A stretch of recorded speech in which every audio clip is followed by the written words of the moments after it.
ఆదికాండము 12వ అధ్యాయము. యెహోవా, నీవు లేచి నీ దేశము నుండియు నీ బంధువుల యొద్ద నుండియు నీ తండ్రి ఇంటి నుండియు బయలుదేరి నేను నీకు చూపించు దేశమునకు వెళ్ళుము. నిన్ను గొప్ప జనముగా చేసి నిన్ను ఆశీర్వదించి నీ నామమును గొప్ప చేయుదును. నీవు ఆశీర్వాదముగా నుందువు. నిన్ను ఆశీర్వదించు వారిని ఆశీర్వదించెదను, నిన్ను దూషించు వారిని శపించెదను.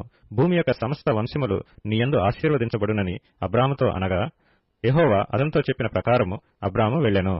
లోతు అతనితో కూడా వెళ్ళెను. అబ్రాము హారాను నుండి బయలుదేరినప్పుడు 75 ఏండ్ల ఈడు గలవాడు. అబ్రాము తన భార్య అయిన శారయిని తన సహోదరుని కుమారుడైన లోతును హారానులో తానును వారును ఆర్జించిన యావదాస్తిని వారు సంపాదించిన సమస్తమైన వారిని తీసుకుని కనాను దేశమునకు వెళ్ళుటకు బయలుదేరి కనాను దేశమునకు వచ్చిరి.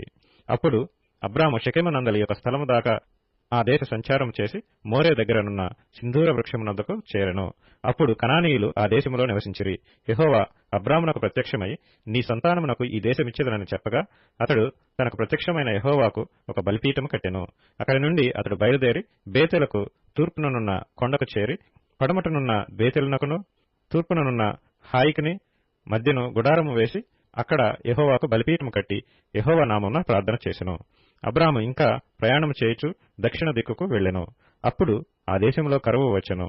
ఆ దేశంలో కరువు భారముగా ఉన్నందున అబ్రాము ఐగుప్తు దేశంలో నివసించుటకు అక్కడికి వెళ్ళెను. అతడు ఐగుప్తులో ప్రవేశించుటకు సమీపించినప్పుడు అతడు తన భార్య అయిన శారయితో, ఇదిగో నీవు చక్కని దానివని ఎరుగుదును. ఐగుప్తీయులు నిన్ను చూచి ఈమె అతని భార్య అని చెప్పి నన్ను చంపి నిన్ను బ్రతుకునిచ్చెదరు. నీ వలన నాకు మేలు కలుగునట్లును నిన్ను బట్టి నేను బ్రతుకున్నట్లును నీవు నా సహోదరువని దయచేసి చెప్పుమనెను. అబ్రాము ఐగుప్తులో చేరినప్పుడు ఐగుప్తీయులు ఆ స్త్రీ మిక్కిలి సౌందర్యవతి అయి ఉండుట చూచిరి. ఫరో యొక్క అధిపతులు ఆమెను చూచి ఫరో ఎదుట ఆమెను పొగిడిరి గనుక ఆ స్త్రీ ఫరో ఇంటికి తేబడెను. అతడు ఆమెను బట్టి అబ్రామునకు మేలు చేసెను.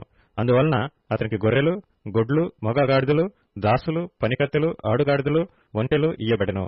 అయితే యెహోవా అబ్రాము భార్య అయిన శారయిని బట్టి ఫరోను అతని ఇంటివారిని మహావేదనల చేత బాధించెను. అప్పుడు ఫరో అబ్రామును పిలిపించి, నీవు నాకు చేసినది ఏమిటి?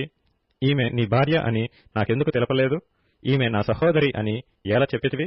నేనామెను నా భార్యగా చేసుకుందునేమో. అయితేనేమి, ఇదిగో నీ భార్య, ఈమెను తీసుకుని పొమ్మని చెప్పెను. మరియు ఫరో అతని విషయమై తన జనులకు ఆజ్ఞాపించినందున వారు అతనిని అతని భార్యను అతనికి కలిగిన సమస్తమును పంపివేసిరి.